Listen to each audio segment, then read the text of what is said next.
Boa noite a todos, que Jesus nos abençoe. Nosso livro de estudo, capítulo 22, na palavra e na ação.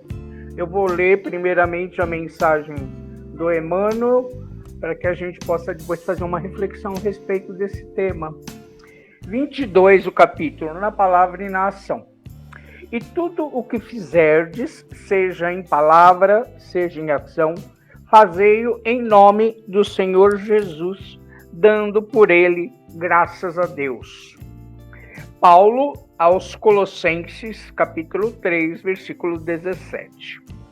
E o Emmanuel nos esclarece: dizes-te cristão, declaras-te seguidor de Jesus, afirmas-te cultor do Evangelho.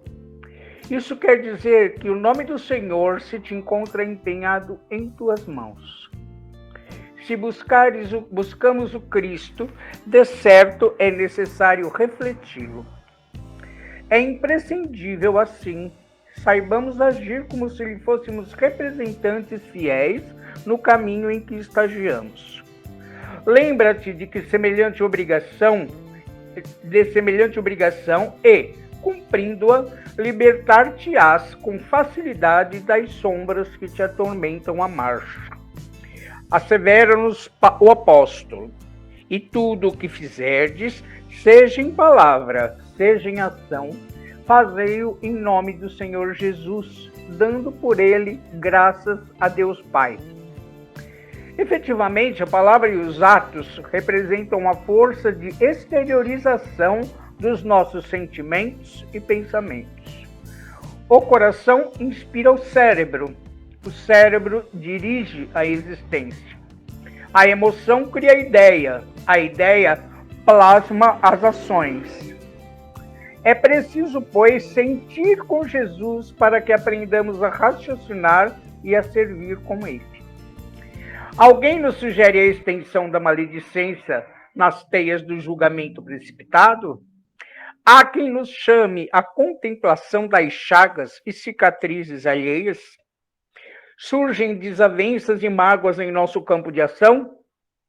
Usemos a palavra nos moldes do benfeitor sublime, ajudando para o bem de todos entre a bondade e o perdão.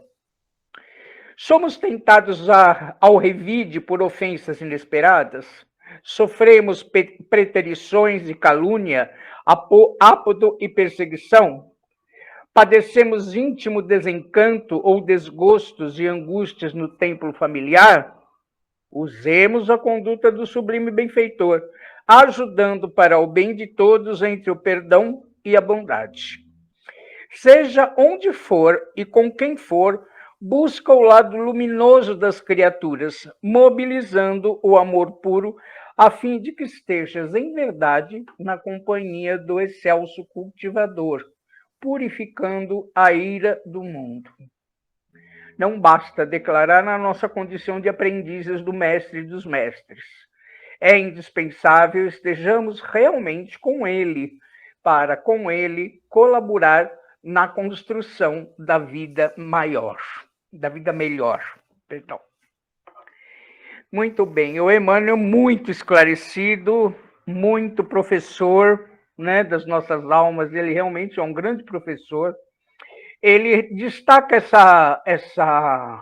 esse trecho da Epístola aos Colossenses, epístola que o Paulo escreveu a pedido de um líder da igreja de Colossos, igreja que ele não conhecia. Ele só conhecia a igreja de Laodiceia, que era perto de Colossos. Mas o líder da igreja de Colossos procurou Paulo para dizer que os adeptos novos do cristianismo daquela igreja estavam cheios de si, porque eles cultivavam o intercâmbio com o plano espiritual, o culto aos anjos, como eles chamavam na época, e traziam ideias de filosofias diferentes, ideias dos cultos pagãos, da onde eles eram oriundos, né? E estavam misturando a verdade simples e boa do Evangelho de Jesus a essas ideias que não tinham muito a ver com a pureza original do cristianismo. Então, Paulo escreve uma carta aos membros da igreja de Colossos para exortar eles a voltarem à crença simples do cristianismo. E nos 3 versículos que antecedem esse que o Emmanuel separou, ele vai falar de que os adeptos devem suportar uns aos outros, que se alguém tem queixa de alguém, que assim como Jesus e Deus nos perdoa incessantemente, que eles também perdoassem. Revestivos de amor, ele fala, que é o vínculo da perfeição. Olha só, o amor é o vínculo da perfeição. Quem é a perfeição? Deus é a perfeição. Então, o amor é que nos liga a Deus. Ele ensina aos Colossenses. A paz de Deus para a qual você foi chamado em um corpo, domine os vossos corações, sejam agradecidos. E aí entra o versículo que o Emmanuel separou. E tudo o que fizerdes, seja em palavra, seja em ação, fazei-o em nome do Senhor Jesus, dando por ele graças a Deus. É muito sério isso para nós que somos espíritas, porque nós conhecemos o Espiritismo e o Espiritismo nos apresenta o Evangelho. Nos apresenta Jesus daquela forma mais bonita e simples que nós possamos ver Jesus, que é exatamente os princípios básicos da fraternidade cristã, o amor, o perdão, a tolerância, o cultivo da caridade, né? a fraternidade entre os homens, que são os pilares de sustentação do cristianismo. Simples, ensinamentos muito simples, que o Espiritismo veio descomplicar para nós com a ajuda dos bons espíritos, que mostraram para nós como é o Cristo na sua pureza original, através das suas mensagens, dos seus esclarecimentos. Então, quando o Emmanuel, na sua mensagem, diz: Dize-te cristãos, declara-se seguidor do Cristo, afirma-te cultor do Evangelho, ele está lembrando que nós, quando conhecemos o Espiritismo e o Evangelho, como o Espiritismo nos apresenta, ficamos deslumbrados com isso, assim, nossa, então está ao meu alcance. Então não há erro, eu sou um espírito em evolução. Então eu sou irmão de Jesus, Jesus é meu irmão mais velho, ele é meu modelo e guia.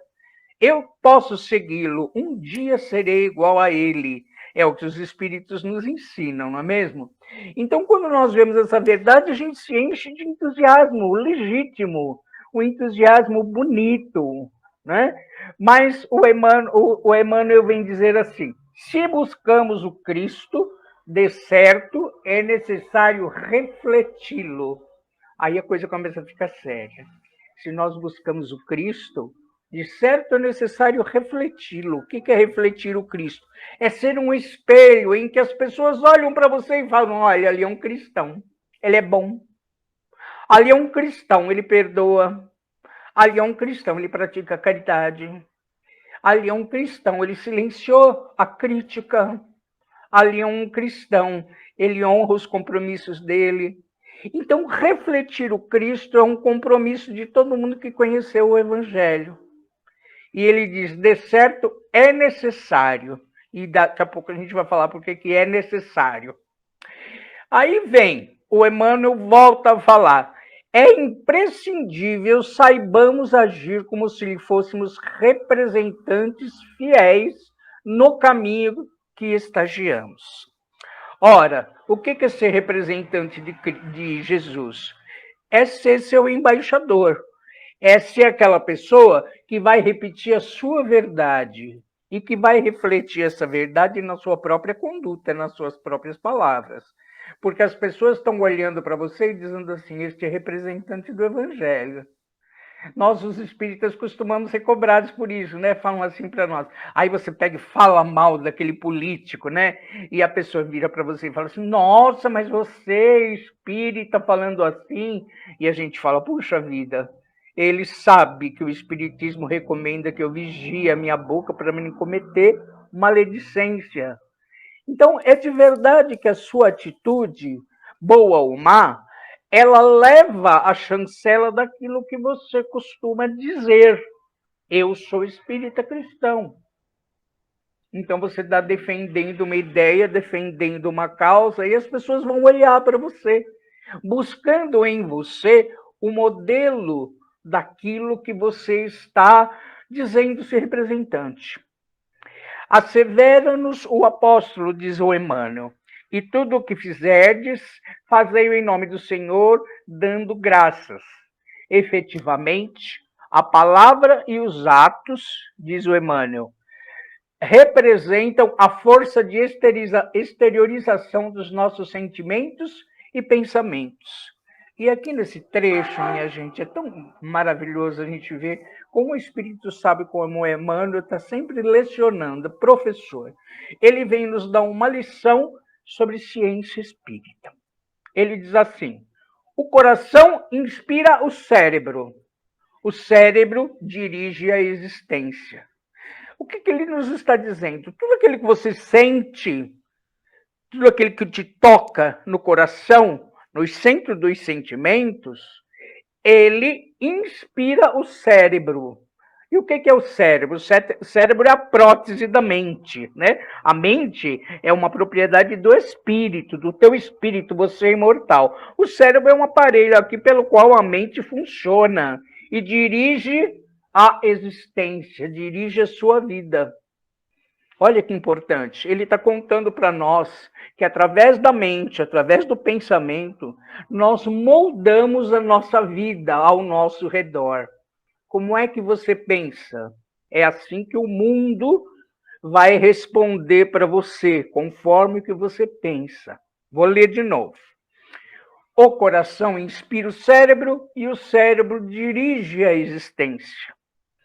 A emoção, a próxima frase, a emoção cria a ideia e a ideia plasma as ações. Então é exatamente também no campo da ação. Aquilo que te emociona, que imprime o teu corpo espiritual, uma emoção, você é tomado de repente por uma emoção, ele vai imprimir uma ideia. Moço, está ficando complicado, vou tentar dar um exemplo. Alguém na casa espírita olha feio para mim. Aí eu, faz um mal para mim, ou faz um desaforo, ninguém sabe, eu falo assim, ai que ódio.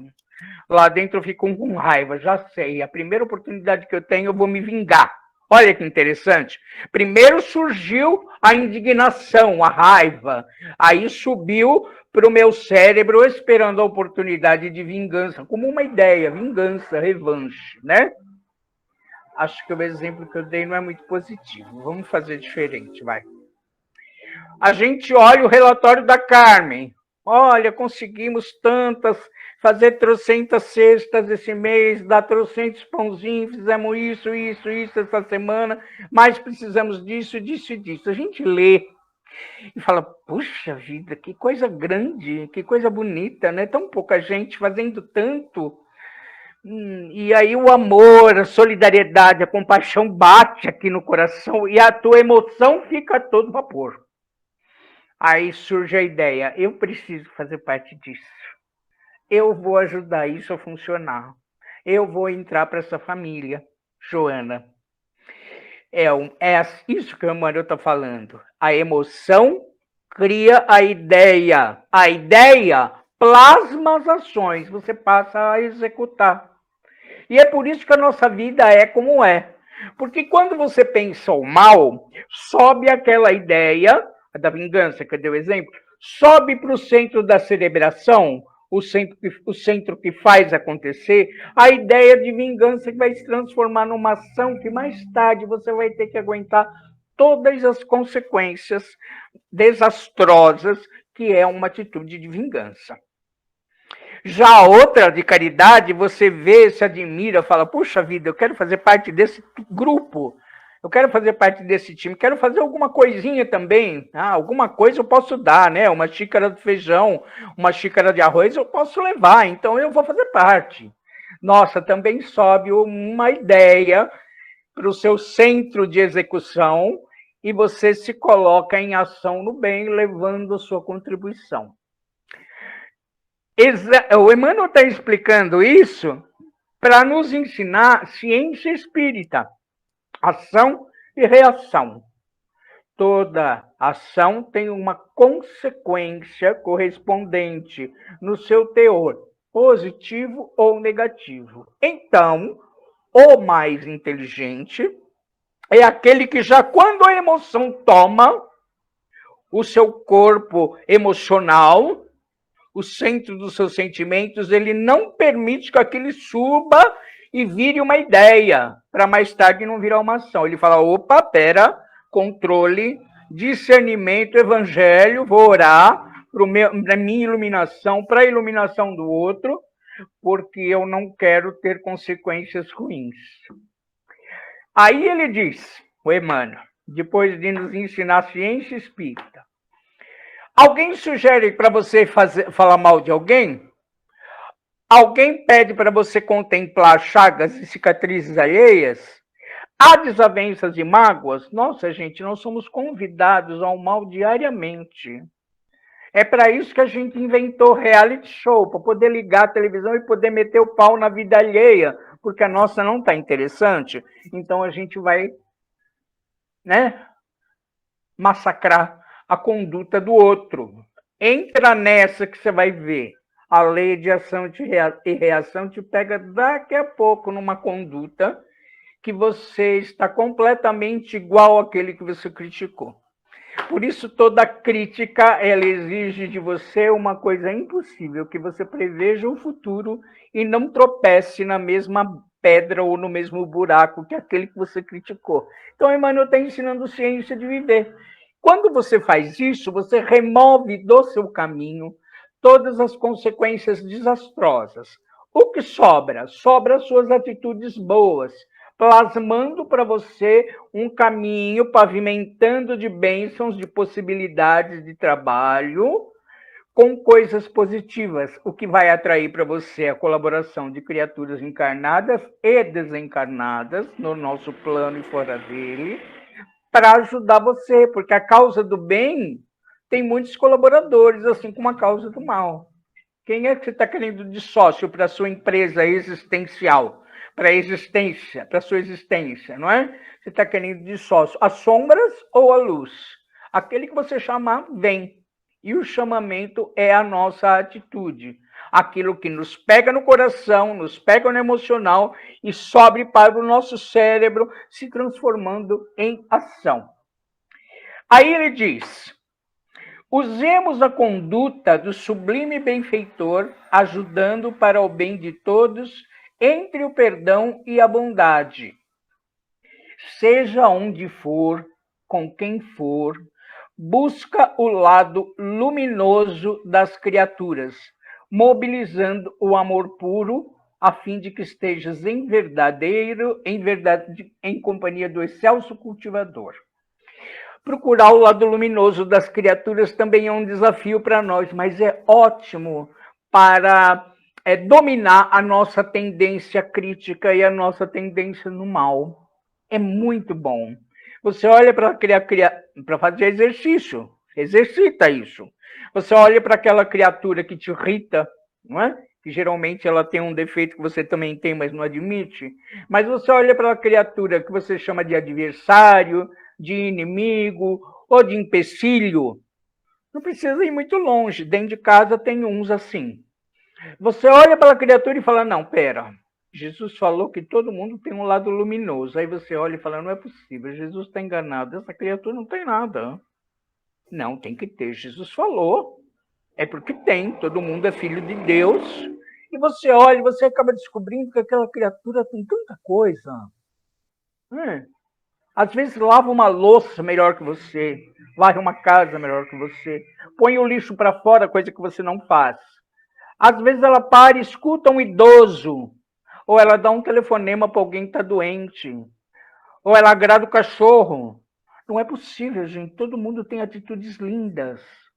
E você olha e fala assim, ah, que bacana. Ela agrada o cachorro. Olha que bacana, ela é boazinha, ela liga para o idoso. Tem uma história antiga que diz que nos tempos de Jesus ele caminhava com os seus discípulos. A brisa trouxe um cheiro de carne estragada. Todo mundo já pôs a mão no rosto e eles viram mais da frente a carcaça de um animal, um cavalo ou um camelo, não dava para identificar. Aí os discípulos todos cobrindo o nariz, colocando o pano das suas vestimentas no nariz para não sentir a repulsa do cheiro, né? O judeu tinha uma coisa assim com aquilo que era imundo, uma aversão muito grande. Jesus sereno. Quando chegou perto do animal, os discípulos de Jesus trocaram de lado da estrada, já se afastaram, foram para mais longe. E um deles chama: mestre, vem para cá, olha o animal morto. E Jesus, apoiado num cajado, chega perto do animal e com o cajado abre a sua boca e fala: vocês viram que belos dentes tinha este animal? Então, quando você olha para alguém e o seu olhar é de bondade, o seu olhar está cheio de Jesus, está cheio de compaixão, está cheio de amor, naquela carcaça você pode encontrar os belos dentes do animal, alguma coisa tem lá que era maravilhoso. E Jesus deu essa lição para mostrar que nós precisamos procurar o que há de bom no outro. Naquele trechinho em que o nosso querido Emmanuel estava falando a respeito das emoções, o coração inspira o cérebro e o cérebro dirige a existência.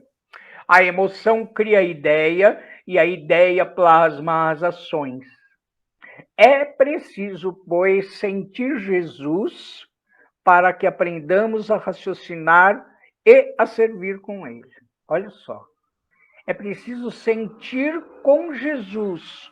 Não é sentir Jesus, não. É sentir com Jesus. O que será que Jesus vê quando olha a carcaça do animal? O que será que Jesus vê quando olha para mim, com todas as minhas iniquidades e imperfeições? Ele fala assim: olha, o André hoje fala o evangelho da boca para fora, mas daqui a alguns decênios ele vai estar vivendo o evangelho. Ele me conhece. Ele sabe o que eu vou ser no futuro. Ele sabe o que você vai ser no futuro. Recentemente houve uma palestra de um grande expositor na Federação Espírita e ele disse que quando Jesus olhava Zaqueu, que era um cobrador de impostos, sempre metido em negociatas, sempre mal apreciado por conta de que ele era um cobrador de impostos, quando ele olhou para Zaqueu, ele não viu Zaqueu. Ele viu Bezerra de Menezes, 2000 anos depois. Ele viu Bezerra de Menezes. Então, o que significa isso? Significa que Jesus nos vê quem há de vir, o nosso futuro, o ser angelical que você é daqui a pouco. E ele espera a sua contribuição do jeito que você está. Ele não quer que você vire anjo para contribuir com o reino dele. Não, não. Ele quer você do jeito que você é. É preciso, pois, sentir com Jesus para que aprendamos a raciocinar e a servir com ele. Aquilo que ele ensinou, Emmanuel. Primeiro, o sentimento, sentir com Jesus. Quando você sente com Jesus, compaixão, perdão, amor, bondade, sobe para o cérebro o raciocínio que vai plasmar a ação do serviço, onde Emmanuel fala: aprendamos a raciocinar e a servir com ele. Quando eu li isso, eu lembrei de uma música do Padre Zezinho, que está muito popular na internet. Eu gosto da versão que é cantada pelo padre Fábio de Mello e aquela menina do Pato Fu, esqueço o nome dela. Ela conta que uma criança veio com papel e caneta dizendo que tinha dever escolar. O que é preciso para ser feliz. E ela canta com muita doçura, essa artista é muito doce. Amar como Jesus amou, sonhar como Jesus sonhou, pensar como Jesus pensou, viver como Jesus viveu. Sentir o que Jesus sentiu sorrir como Jesus sorria. E ao chegar ao fim do dia, eu sei que eu dormiria muito mais feliz. Então é preciso amar como Jesus amou, para que a nossa palavra e a nossa ação sejam um reflexo de verdade da colaboração que você pode dar. Olha como Emmanuel fecha a nossa lição desta noite, para que a gente possa, quando for para o travesseiro mais tarde, pensar em que ponto da nossa jornada evolutiva nós estamos. Não basta declarar a nossa condição de aprendizes do mestre dos mestres. É indispensável estejamos realmente com ele, para com ele contribuir na construção da vida maior.